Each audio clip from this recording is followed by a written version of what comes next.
नमस्कार, आप देख रहे हैं आई इंडिया और मैं हूं डॉक्टर पंकज सिंह गौर। और आई इंडिया के स्टूडियो में हमारे सहयोगी बहराइच के आई इंडिया के ब्यूरो चीफ कल्बे अब्बास साहब आए हैं। आपका स्वागत है। आज हम दोनों लोग बहराइच को लेकर चर्चा करने वाले हैं। चर्चा इसलिए करने वाले हैं क्योंकि उत्तर प्रदेश में अब 2027 में होने वाले विधानसभा चुनाव को लेकर सभी राजनीतिक पार्टियां धीरे धीरे चुनावी मोड की तरफ बढ़ती जा रही हैं। सबकी अंदर खाने तैयारियां चल रही हैं। प्रत्याशियों के चयन पर भी मंथन और चिंतन का दौर शुरू हो चुका है। कैसे चुनावी फतेह किया जा सके, इसको लेकर पूरी ताकत लगाने की तैयारी की गई है। तो हमने सोचा क्यों ना बहराइच जनपद की 7 विधानसभा सीटों को लेकर आपको कुछ अपडेट दे दें और बताएं आपको कि 2022 में यहाँ पर क्या हालात रहे थे। 5 विधानसभा सीटें भारतीय जनता पार्टी ने जीती थी और 2 विधानसभा सीटों पर समाजवादी पार्टी ने यहाँ पर जीत दर्ज की थी। जीत हार का अंतर सबसे ज़्यादा कहाँ रहा था और सबसे कम कहाँ रहा था, और साथ ही क्या इस बार वही रिपीट होंगे जो पिछली बार चुनाव लड़ चुके हैं, या फिर कुछ टिकट बदल भी सकते हैं, और टिकट के दावेदार कौन कौन कहां से हो सकता है, ये भी हम आपको बताएंगे। चूँकि दशकों से, यूँ कह सकते हैं कई सालों से पत्रकारिता करते आ रहे कल्बे अब्बास साहब, जिनकी पैनी नज़र रहती है ऐसे घटनाक्रम पर, तो हमने सोचा आपसे चर्चा करें और आप लोगों तक ये जानकारी पहुंचाएं। तो कल्बे अब्बास साहब, पहले हम जानना चाहेंगे जो 7 विधानसभा सीटें हैं उनके बारे में ज़रा बताइए कि जो पिछले 2022 में जो वहाँ जीत हार का अंतर था और सबसे ज़्यादा कौन जीता था किस विधानसभा सीट पर, क्या अंतर रहा था, और फिर आगे जानेंगे अब क्या समीकरण है वहाँ। जी हाँ, सबसे ज़्यादा अंतर महसी विधानसभा क्षेत्र का था, जहाँ पर बीजेपी से सुरेश्वर सिंह विजयी हुए हैं और दूसरे नंबर पर सपा के प्रत्याशी के ओझा थे। और ये जो जीत का अंतर था ये 42,684 मतों का अंतर था जो सुरेश्वर सिंह विजयी हुए थे। और दूसरे विधानसभा जो बल्हा है, यहाँ पर सरोज सोनकर जो 16,573 वोटों से सपा के अक्षयवर नाथ कन्नौजिया से वो जीती थी। इस तरह से जो है वो 7 विधानसभा में जो है तीसरे नंबर पर ये जो रामनिवास वर्मा हैं अपने दल के, उनको जो है 12,184 मतों के अंतर से वो जीती थी और बीजेपी की माधुरी वर्मा को उन्होंने पराजित किया था। और चौथे नंबर की बात करें तो ये जो है पयागपुर से सुभाष त्रिपाठी बीजेपी से है जो विजयी हुए थे और मुकेश श्रीवास्तव को 12,056 वोटों से इन्होंने हराया था। और 5वें नंबर पर मटेरा विधानसभा क्षेत्र है, जहां पर सपा प्रत्याशी मारिया शाह विजयी हुई थी और बीजेपी के अरुणवीर सिंह को उन्होंने जो है 10,428 मतों से जो है वो अंतर था उनकी जीत का। तो इस तरह से जो है वो विधानसभा में जो चुनाव हुए थे पिछले, वो अंतर रहा है।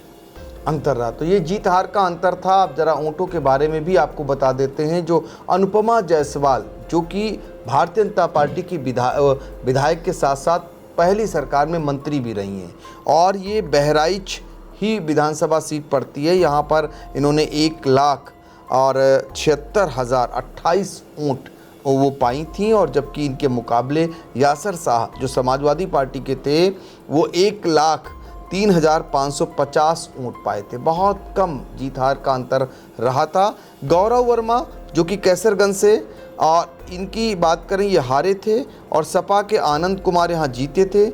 आनंद कुमार 1,03,135 मत पाए थे, जबकि गौरव वर्मा ये 95,424 मत पाए थे।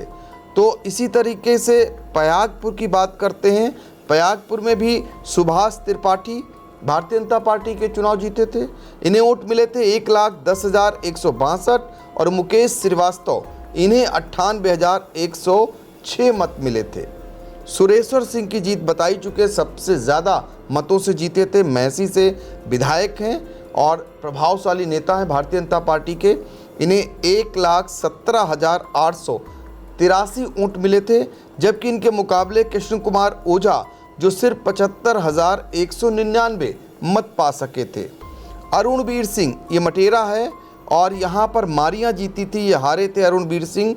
मारिया जो जीती थी समाजवादी पार्टी की, इन्हें 1,02,255 वोट मिले थे और इनके मुकाबले 91,827 वोट अरुणवीर सिंह को मिले थे।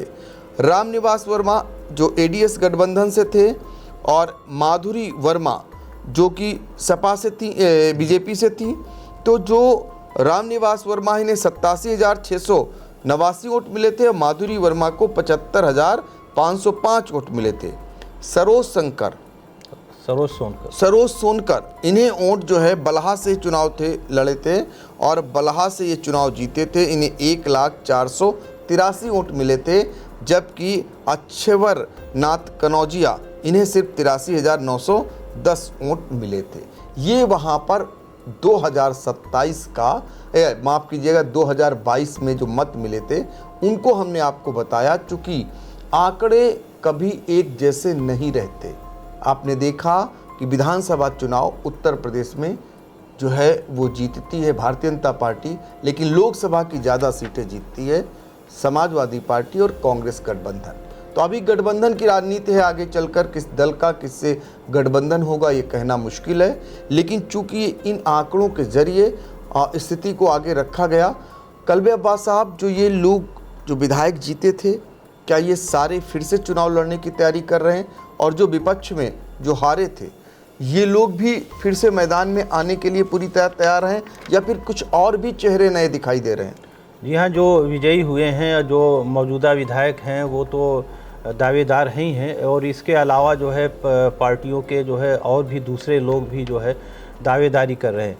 जो संभावना है, जो चर्चा है कि जो है नानपारा विधानसभा से अपना दल के रामनिवास वर्मा जो विधायक हैं मौजूदा, तो यहाँ पर सपा से जो है निरंजन वर्मा पूर्व विधायक, पूर्व बीएसए थे बहराइच के, उनका नाम आ रहा है। राजेश चौधरी का आ रहा है, शाइस्ता परवीन का आ रहा है। इस तरह से जो है वो कई नाम समाजवादी पार्टी से आ रहा है। अब चूंकि अपना दल का गठबंधन है तो अपना दल से मौजूदा विधायक है तो रामनिवास वर्मा रहेंगे ही। और ये भी चर्चा है कि हो सकता है कि ये कांग्रेस को ये सीट जाए समझौते में, अगर गठबंधन होता है तो। अगर ये स्थिति आती है तो कांग्रेस में भी कई दावेदार हैं इस सीट के लिए नानपारा के, जैसे पूर्व विधायक हैं श्रीमती माधुरी वर्मा जी, और इसके अलावा जो है जितेंद्र प्रताप सिंह हैं और एक भूतपूर्व विधायक स्वर्गीय अली बहादुर के बेटे हैं अली अकबर, वो भी कांग्रेस से दावेदार बताए जा रहे हैं। अगर ये समझौते में आती है, गठबंधन में आती है सीट तब। तो इसी तरह से बहराइच विधानसभा है तो बहराइच से जो है श्रीमती अनुपमा जायसवाल विधायक हैं, दूसरी बार विधायक हैं ये बीजेपी से। और यासर शाह जो है वो 4-5 हज़ार वोटों के कम अंतर से ही वो जीते थे। और पार्टी का भी ये है, इस तरह की बात आई है कि समाजवादी पार्टी उन हारे यहाँ पर अनुपमा जायसवाल जीती थी। अनुपमा जायसवाल जी 4,078 मतों से। जी।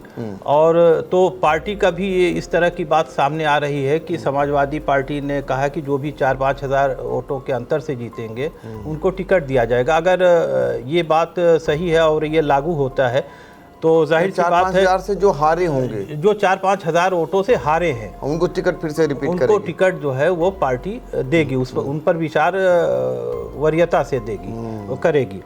तो इसमें जो है यासर शाह भी आ रहे हैं। यासिर शाह भी 5 हज़ार के अंदर से जो है वो मतों से हारे थे। तो यासर शाह की दावेदारी पक्की बहराइच से समाजवादी पार्टी से है। अब मौजूदा विधायक हैं तो अनुपमा जायसवाल की जाहिर सी बात है कि वो उनकी दावेदारी काफ़ी पुख्ता है और वो उम्मीद की जा रही कि वही रहेंगी। और मटेरा में जो है मौजूदा विधायक मारिया शाह है समाजवादी पार्टी से, तो हालांकि यहाँ भी दावेदार हैं, लेकिन जो है जो मौजूदा विधायक हैं उनको चेंज करना तो मुश्किल है। मारिया शाह ही सपा प्रत्याशी होंगी। इसके अलावा यहाँ पर जो है बीजेपी से अरुणवीर सिंह होंगे, जो संभावना है कि ये प्रत्याशी हो सकते हैं, इनकी भी दावेदारी है और भी लोगों की दावेदारी है। AMIM जो है ओवैसी की पार्टी, उनके जो प्रदेश अध्यक्ष हैं शौकत, वो भी इस क्षेत्र से जो है ताल ठोक रहे हैं, वो भी मैदान में हैं, वो भी उनको भी चुनाव लड़ने की संभावना है। तो ऐसे में अगर शौकत अली भी आ जाते हैं चुनाव मैदान में तो ये काफ़ी टफ होगा समाजवादी पार्टी के लिए जी। और इसी तरह से कैसरगंज की है तो मौजूदा विधायक आनंद यादव हैं जो समाजवादी पार्टी से हैं, और इनके मुकाबले में बीजेपी के गौरव वर्मा थे जो चुनाव हार गए थे, और पूर्व मंत्री के मुकुट बिहारी वर्मा जी के ये पुत्र हैं। तो अब दावेदारी उनकी भी हो सकती है, और पूर्व सांसद हैं पद्म सेन चौधरी जी, वो भी, उनकी भी दावेदारी मानी जा रही है, वो भी दावा कर रहे हैं कि यहाँ से चुनाव लड़ने का। अब उसमें पार्टी किसको टिकट देती ये तो बाद में तय होगा, लेकिन दावेदारी तमाम लोग कर रहे हैं। इसी तरह से पयागपुर की बात करें तो पयागपुर में जो है वो समाजवादी पार्टी से मुकेश श्रीवास्तव प्रबल दावेदार थे, चूँकि वो उनके ऊपर मुकदमे हैं और वो काफ़ी जो है उसमें उनका टिकट कटने की जो है वो संभावना है। और अगर उनका टिकट कटता है तो इसमें जो है भगत राम मिश्रा जो उस क्षेत्र के बड़े नेता हैं, और तो उनका नाम सामने आ सकता है, जैसा कि चर्चा है कि वो भी प्रत्याशी बन सकते हैं। और चूँकि पयागपुर से सुभाष त्रिपाठी बीजेपी से MLA हैं ही हैं, तो उनको चेंज करना जो है चेंज पार्टी करेगी नहीं, और जो मौजूदा विधायक उसे टिकट तो मिलेगा। हालांकि दावेदार तो सभी क्षेत्रों में पार्टियों के हैं, लेकिन उम्मीद की जा रही कि वो फिर उनको टिकट मिलेगा। और इसी तरह से जो है बल्हा में है जो श्रीमती सरोज सोनकर हैं, वो बीजेपी से MLA थीं, और इनके मुकाबले में इनके मुकाबले में अक्षयबर नाथ कौनौजिया लड़े थे चुनाव, वो हार गए थे। और इस क्षेत्र में जो है सपा के जो है वो 2-3 नाम सामने आ रहे हैं कि हो सकता है कि ये प्रत्याशी बन जाएं। अच्छा। इसमें रमेश गौतम हैं और सावित्रीबाई फुले। सावित्रीबाई फुले के बारे में बताएं, ये बीजेपी से पूर्व में सांसद भी रही हैं, तो इनका नाम भी आ रहा है कि समाजवादी पार्टी से हो सकता है बल्हा की ये प्रत्याशी बन जाए।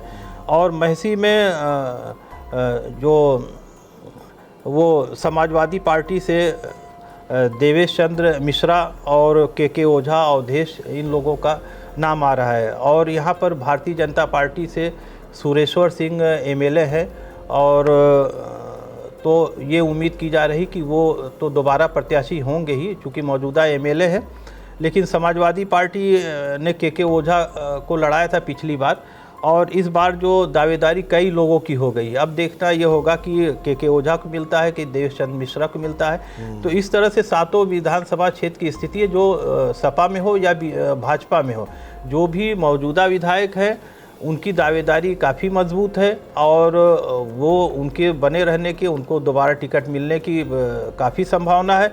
और समाजवादी पार्टी में भी जो 2 क्षेत्रों से विधायक है वो भी रिपीट हो, मतलब दोबारा उनको टिकट पार्टी दे सकती है। और बाकी सभी दलों में तो कई दावेदार हैं। इस तरह से ये स्थिति है, लेकिन अब ये तो लास्ट में ही पता चलेगा जब पॉलिटिकल पार्टीज़ जो है अपने प्रत्याशियों की सूची जारी करेंगे कि जो नामों की चर्चा हम लोग कर रहे हैं, हो सकता है इसके अलावा कोई नाम आ जाए। ये तो संभावना है कि ये भी हो सकते हैं, ऐसे भी हो सकते हैं। बिल्कुल, तो देखिए तो संभावना है, और तय करना है जो प्रत्याशी चयन है वो पार्टियां करेंगी। हम लोग सिर्फ चर्चा कर रहे हैं, उनके वॉल पेंटिंग देख करके, उनके समर्थकों द्वारा जो उनका नाम आगे किया जा रहा है उसके आधार पर कह रहे हैं। साथ ही जिस तरीके की उनकी तैयारी कर रही है उसको लेकर के हम चर्चा कर रहे हैं। लेकिन पिछले चुनाव में आपने देखा होगा कई नेताओं के बेटे और बेटियाँ भी आपके यहाँ चुनाव लड़े थे। वो चाहे यासर शाह की बात कर लें, या फिर गौरव वर्मा की बात कर लें, या फिर मारिया की बात कर लें, क्या इस बार भी कुछ ऐसे नेताओं के बेटे तैयारी कर रहे हैं, या यही फिर से तैयारी कर रहे हैं ये लोग जिनके नाम हैं? अब पूर्व मंत्री डॉक्टर वकार साहब स्वर्गीय जो हैं, उनके बेटे हैं यासर शाह, और ये पिछले पहले एमएलए रह चुके हैं, कैबिनेट मिनिस्टर रह चुके हैं। और डॉक्टर वक़ार अहमद शाह साहब की जो बहू हैं, जो मारिया शाह हैं, जो मटेरा से है। इसी तरह से ये भी जो है गौरव वर्मा भी जो है पूर्व मंत्री के बेटे हैं, तो वो भी तैयारी कैसरगंज से कर रहे हैं और यासर शाह भी कर रहे हैं, उनकी पत्नी भी कर रही हैं। और इस तरह से जो है लोगों की दावेदारी है इन लोगों की, और ये चुनाव मैदान में आ सकते हैं। तो देखिए इन लोगों की जो तैयारियां हैं, चूँकि ये देखा गया है कि जब भी कोई नेता वरिष्ठ हो जाता है तो वो अपने बच्चों को, अपने परिवार को राजनीति के क्षेत्र में आगे बढ़ाने का काम करता है। वो यहाँ भी देखने को मिल रहा है। फिलहाल ये समीकरण जो आपने देखा या सुना, आपने जानकारी जो दी, वो बहराइच के थे। अगली कड़ी में हम लखीमपुर आपको लेकर चलेंगे और लखीमपुर की सभी 8 विधानसभा सीटों का हाल आपको बताएंगे। तो फिलहाल हमने गोंडा के बाद बहराइच और बहराइच के बाद लखीमपुर का हाल बताया, और आगे भी हम उत्तर प्रदेश की ऐसे ही राजनीतिक सरगर्मियों की खबरों को लेकर आप तक आएंगे। और देखते रहिए आई इंडिया। हमें दीजिए इजाज़त। नमस्कार। कभी कभी एक छोटी सी विजिट एक बड़ी सी तब्दीली ले आती है, लेकिन हर घर में कुछ छोटी कमियां छुपी होती हैं, जैसे ये सीलन जो पुरानी लकड़ी की खिड़की से आती है, और बाहर का शोर वो तो बातें भी रुकवा देता है। बस एक फिक्स और सब कुछ बदल जाता है। ग्रीन प्लास्ट की प्रीमियम यूपीवीसी विंडोज, ना सीलन ना शोर, सिर्फ सुकून। वेदर रेजिस्टेंट डिजाइन जो हर मौसम में सालों तक साथ निभाए। एक्सीलेंट थर्मल इंसुलेशन ताकि घर रहे ज्यादा कंफर्टेबल और energy efficient. Low maintenance finish, ना बार बार पेंट की जरूरत, ना एक्स्ट्रा झंझट। Green प्लास्ट UPVC Windows, leading and trusted manufacturers of UPVC and doors.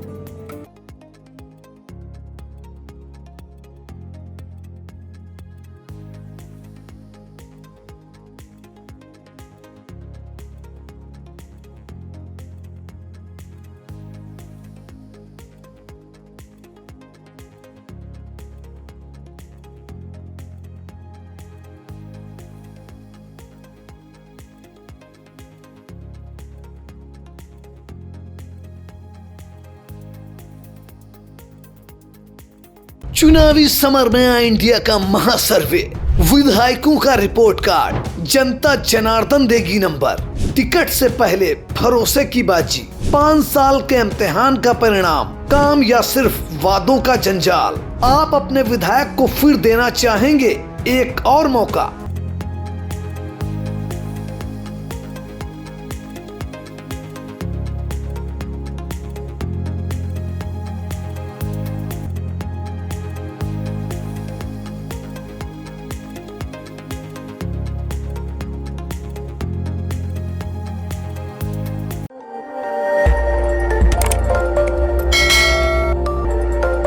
खबर आपकी, नजर हमारी।